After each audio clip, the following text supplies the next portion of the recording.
ម្ដាយពេលទៅពិនិត្យផ្ទៃពោះតេស្តអវិជ្ជមានមេរោគស្វាយកូនគាត់កើតមកមានបញ្ហាសុខភាពនាំទៅមន្ទីរពេទ្យតេស្តទៅឃើញ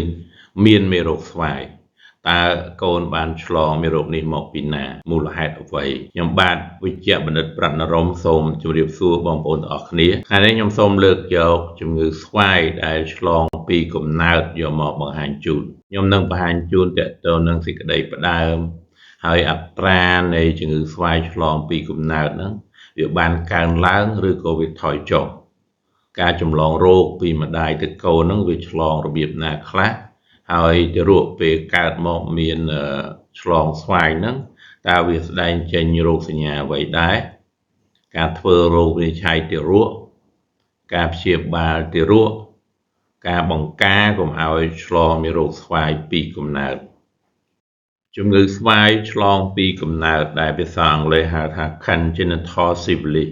គឺជាជំងឺមួយដែលធ្ងន់ធ្ងរធ្វើឲ្យទារកពិការភាពហើយជាទូទៅការបង្ករោគគឺអាចគំរាមកំហែងដល់អាយុជីវិតទារក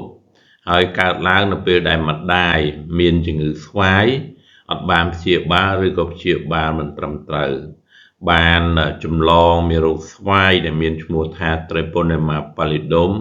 ទៅកូនរបស់គាត់នៅពេលមានផ្ទៃពោះឬនៅពេលសម្រាល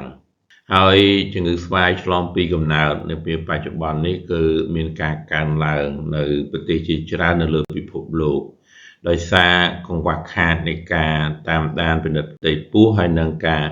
ធ្វើតេស្តរុករកមេរោគស្វាយអត្រាប៉ាន់ស្មាននៃ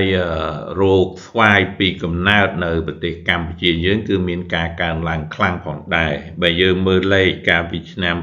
2015មានតែ20ករណីប៉ុណ្ណោះដែលបានឆ្លងស្វាយពីកំណើតក្នុងចំណោមទារកកើតរស់100,000 នាក់នៅឆ្នាំ2023ហ្នឹងគឺកើនឡើងរហូតដល់100ករណីបានន័យថាមានការកើនឡើង5ដងចាប់ពីឆ្នាំ2015រហូតដល់ឆ្នាំ2023នេះបើយោងទៅតាមការបង្ហាញដោយមជ្ឈមណ្ឌលជាតិគាំពារមាតានិងទារកអត្រាផ្ទុកមេរោគស្វាយលើស្ត្រីមានផ្ទៃពោះនៅប្រទេសកម្ពុជាយើងគឺមានការកើនឡើងខ្លាំងផងដែរបើយើងមើលលេខកាលពីឆ្នាំ2015មានតែ0.02% ប៉ុណ្ណោះហើយមកនៅឆ្នាំ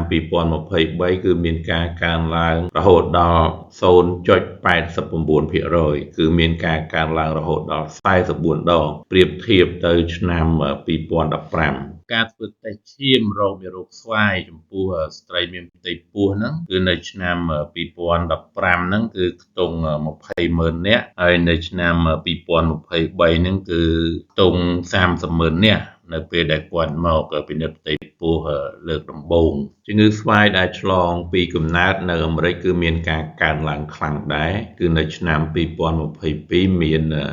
102.5ករណីនៅក្នុងចំណោមទារកកើតរស់100,000 នាក់បើធៀបទៅឆ្នាំ2012គឺមានតែ8.4ករណីប៉ុណ្ណោះគឺមានការកើនឡើងរហូតដល់13ដងនៅលើពិភពលោកអត្រានៃទារកដែលឆ្លងស្វាយពីកំណើតហ្នឹងគឺមានតាមការប៉ាន់ប្រមាណហ្នឹងគឺមាន473ករណីនៅក្នុងចំណោមទារកកើតរស់100,000 នាក់ហើយឆ្នាំ2022ទារកដែលបានឆ្លងមេរោគស្វាយពីម្ដាយនៅពេលមានផ្ទៃពោះហ្នឹងគឺមានចំនួន700,000ករណីយើងឃើញថាស្វាយដែលឆ្លងពីកំណើតឆ្លងពីម្ដាយទៅកូននៅពេលមានផ្ទៃពោះហ្នឹងគឺមានការកើនឡើងគួរឲ្យបារម្ភនៅក្នុងរយៈពេល10ឆ្នាំចុងក្រោយនេះនៅឆ្នាំ2022ជំងឺស្វាយនៅលើពិភពលោកហ្នឹងគឺមាន8លានករណីហើយ700,000 នាក់គឺទារកបានឆ្លងស្វាយពីម្ដាយពីកំណើតហើយនៅក្នុងនោះគឺមាន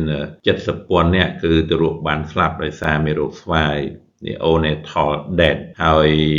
150,000 នាក់គឺទារកបានស្លាប់នៅក្នុងផ្ទៃនិងទារកកើតមកស្លាប់ភ្លាមៗដោយសារជំងឺនេះផងដែរជំងឺស្វាយឆ្លងពីកំណើតឆ្លងពីម្ដាយទៅកូនជុំវិញ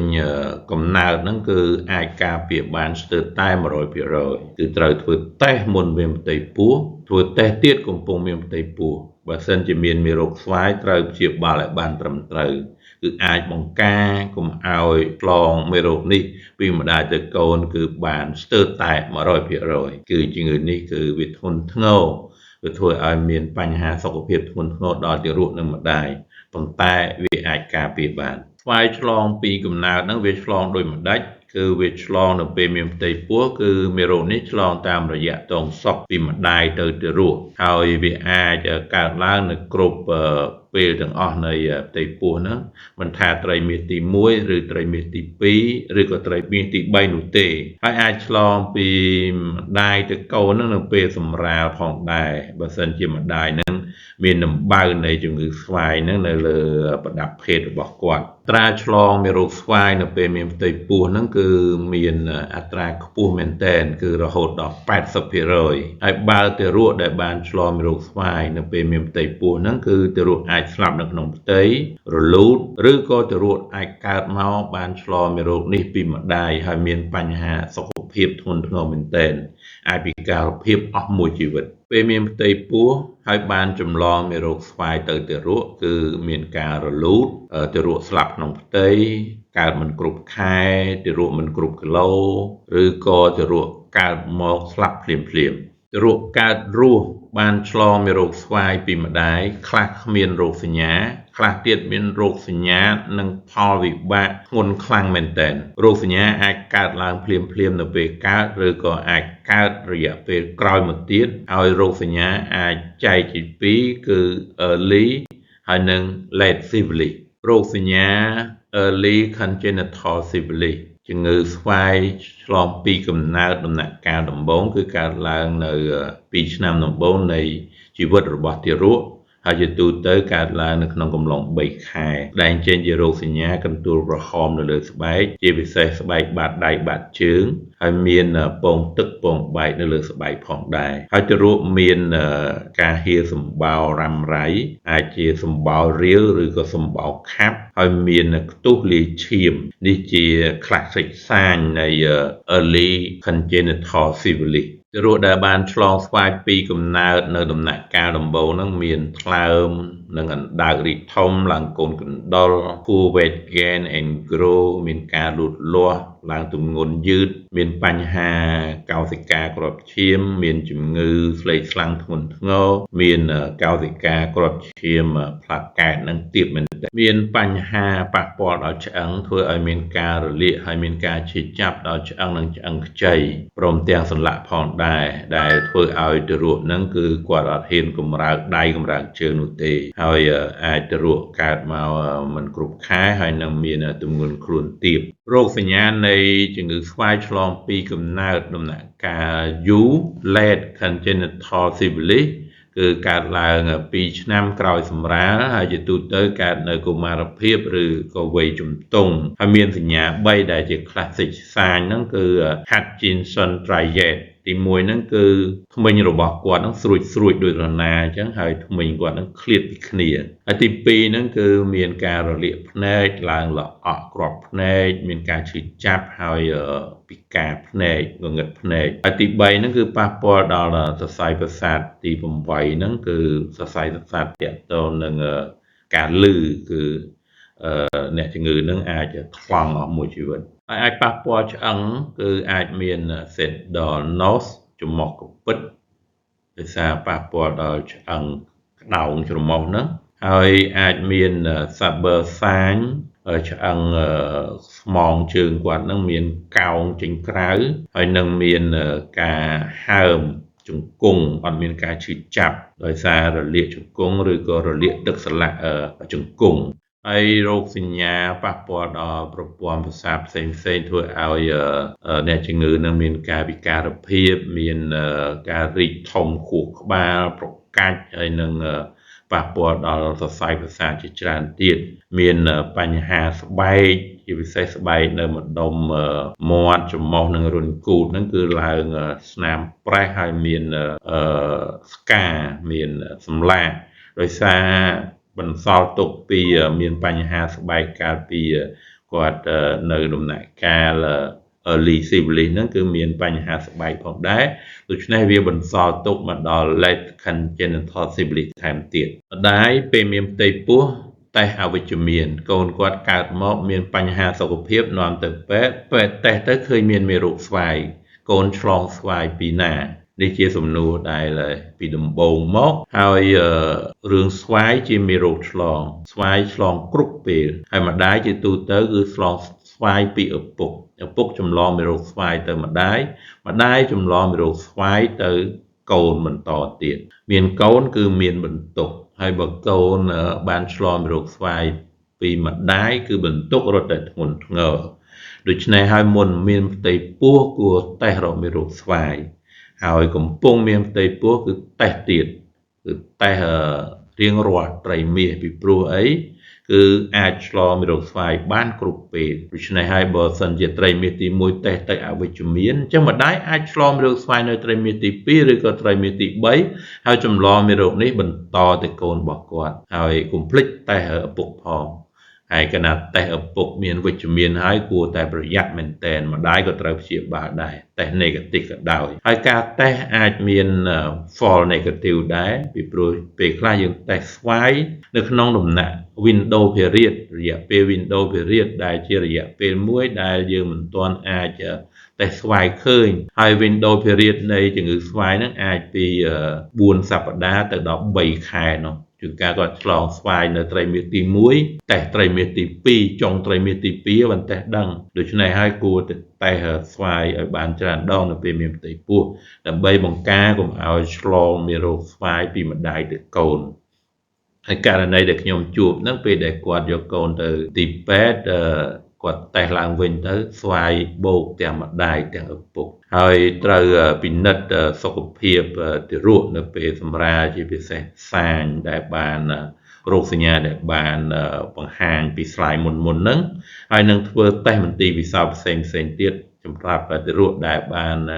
ឆ្លងពីស្ត្រីមានផ្ទៃពោះហើយមានមេរោគស្វាយដូច្នេះហើយតេស្តស្វាយហ្នឹងគឺតេស្តមុនមានផ្ទៃពោះតេស្តកំឡុងពេលមានផ្ទៃពោះហ្នឹងឲ្យបានច្រើនដងយើងដឹងហើយមានកូនគឺមានបន្ទុក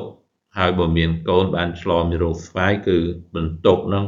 រឹតតែធ្ងន់ធ្ងរមែនទែនការធ្វើរោគវិនិច្ឆ័យចំពោះទារកដែលបានកើតចេញពីម្ដាយដែលមានជំងឺស្វាយគឺយើងអាចធ្វើតាមរយៈដាក់ film microscope គឺពិនិត្យរកមេរោគស្វាយដោយផ្ទាល់តែម្ដងចេញពីសំណាកដែលយកពីដំបៅឬក៏សារធាតុនៅលើខ្លួនរបស់អ្នកទារកហ្នឹង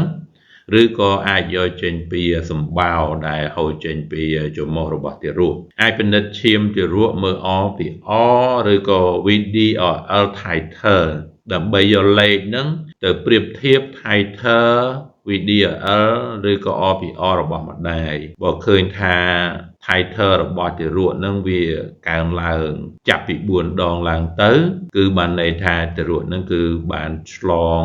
មេរោគស្វាយពីម្ដាយហើយគឺទារកមានជំងឺស្វាយពីកំណើតហើយធ្វើតេស្តបញ្ជាក់ដើម្បីដឹងពីការបង្ករោគដោយមេរោគស្វាយហ្នឹងគឺ TPHA ឬក៏ TPPA ហើយតេស្តហ្នឹងគឺវានៅវិជ្ជមានអស់មួយជីវិតហើយវាពិបាកបែងចែកថាវាជាអង្គតិករបស់ម្ដាយឬក៏អង្គតិករបស់កូនព្រោះម្ដាយបញ្ជូនអង្គតិកតាមរយៈតងសុខទៅឲ្យកូនផងដែរហើយធ្វើ X-ray ថតកាមេរ៉ាស្មី X ទៅមើលឆ្អឹងគាត់មានកោងដែរឬទេជាពិសេសឆ្អឹងស្មងជើងហើយមានការរលាកឆ្អឹងខ្ចីឬក៏ឆ្អឹងផ្សេងទៀតផងដែរធ្វើការបូមទឹកខួរឆ្អឹងខ្នងដើម្បីយកទៅវិភាគទាក់ទងនឹងជំងឺ Neurosivilis ការបង្ករោគស្វាយនិងប្រព័ន្ធប្រសាទការបង្ករោគស្វាយទៅលើប្រព័ន្ធប្រសាទមើលគ្រាប់ឈាមសគ្រាប់ឈាមក្រហមផ្លាកែតហើយនិងការធ្វើតេស្តមុខងារថ្លើមផងដែរបើធ្វើរោគវិនិច្ឆ័យទៅច្បាស់ថាទារកបានឆ្លងស្វាយពីម្ដាយហើយគឺយើងអាចព្យាបាលទៅតាមគោលការណ៍ណែនាំរបស់មជ្ឈមណ្ឌលជាតិគាំពៀមេដានិងទារកឬក៏ព្យាបាលតាមគោលការណ៍ណែនាំរបស់មជ្ឈមណ្ឌលជាតិប្រយុទ្ធនឹងជំងឺអេដស៍សើស្បែកនិងកាមរោគ Congenital syphilis is almost 100% preventable with proper prenatal care បានន័យថាជំងឺស្វាយពីកំណើតជំងឺស្វាយដែលឆ្លងពីម្ដាយទៅកូនហ្នឹងគឺអាចបង្ការបានស្ទើរតែ 100% ដោយការមកពិនិត្យផ្ទៃពោះមកតាមដានផ្ទៃពោះឲ្យបានទៀងទាត់ Universal Screening គឺការធ្វើតេស្តស្រាវជ្រាវរកជំងឺស្វាយជាសកលគ្រប់ស្ត្រីមានផ្ទៃពោះទាំងអស់គឺត្រូវតេស្តរកមេរោគស្វាយនៅការមកពិនិត្យផ្ទៃពោះដំបូងហើយ repeat testing នៅត្រីមាសទី2ត្រីមាសទី3នៅពេលសម្រាលគឺធ្វើតេស្តមុនមានផ្ទៃពោះធ្វើតេស្តនៅត្រីមាសទី1ត្រីមាសទី2ត្រីមាសទី3ហើយនៅពេលសម្រាលព្រោះយើងដឹងហើយស្វាយជាមេរោគមួយដែលឆ្លងគ្រប់ពេលឆ្លងគ្រប់ត្រីមាសមុនមានផ្ទៃពោះតេស្តទៅអវិជ្ជមានប៉ុន្តែអាចឆ្លងនៅពេលមានផ្ទៃពោះដូច្នេះហើយគួរតែធ្វើតេស្តរកមេរោគស្វាយចំពោះស្ត្រីមានផ្ទៃពោះនេះឲ្យបានញឹកញាប់ដើម្បីបញ្ជៀសការចម្លងមេរោគស្វាយពីម្ដាយទៅកូនយើងដឹងហើយវាមានផលប៉ះពាល់ធ្ងន់ធ្ងរដល់ទារកមែនទែនបើស្ត្រីតេស្តទៅឃើញមានមេរោគស្វាយស្ត្រីត្រូវតែទទួលបានការព្យាបាលយ៉ាងលឿនបំផុតដោយឱសថpenicillin ហើយរូបមន្តព្យាបាល penicillin នឹងឲ្យត្រូវជាមួយនឹងដំណាក់កាលនៃជំងឺស្វាយរបស់ស្ត្រីផងដែរត្រូវព្យាបាលដៃគូរួមភេទរបស់គាត់ទៀតពីព្រោះដើម្បីបង្ការកុំឲ្យការឆ្លងមេរោគស្វាយនឹងសារជាថ្មីមកទៀតទ្រូមិនដែលភ្លេចត្រីនោះទេត្រូវព្យាបាលគ្រប់ដៃគូរួមភេទទាំងអស់ព្យាបាលមិនទាន់គ្រប់គ្រាន់ទេត្រូវធ្វើតេស្តតាមដានក្រោយព្យាបាលថែមទៀតវាមានសារៈសំខាន់ណាស់ដើម្បីដឹងថាការព្យាបាលនឹងបានជោគជ័យឬក៏បរាជ័យព្រោះកាលណាបរាជ័យវាអាចឆ្លងមេរោគនេះទៅដល់កូនរបស់គាត់ហើយដូច្នេះហើយត្រូវធ្វើតេស្ត RPR titer ដើម្បីប្រៀបធៀបទៅ titer មុនព្យាបាលជំងឺស្វាយពីកំណើតឬក៏ជំងឺស្វាយឆ្លងពីម្ដាយទៅកូនហ្នឹងគឺជាជំងឺមួយដែលប៉ះពាល់ខ្លាំងក្លាមែនទែនទៅដល់ទារកធ្វើឲ្យទារកពិការអស់មួយជីវិតប៉ុន្តែជំងឺនេះគឺអាចបង្ការបានហើយជំងឺស្វាយពីកំណើតហ្នឹងកំពុងតែមានការកើនឡើងគួរឲ្យបារម្ភខ្លាំងមែនទែនបើសិនជាអ្នកកំពុងមានផ្ទៃពោះឬក៏មានបំណងចង់មានផ្ទៃពោះគួរតែពិនិត្យតាមដានសុខភាពឲ្យបានត្រឹមត្រូវឲ្យបានទៀងទាត់មុនមានផ្ទៃពោះឬក៏កំពុងមានផ្ទៃពោះត្រូវធ្វើតេស្តរកមេរោគស្វាយមេរោគអេដថ្លើមបេថ្លើមសេមេរោគឆ្លងផ្សេងទៀតដើម្បីបង្ការកុំឲ្យមេរោគនេះឆ្លងពីម្ដាយទៅកូនតេស្ត retest and treat បើសិនជាតេស្តទៅឃើញវិជ្ជមាន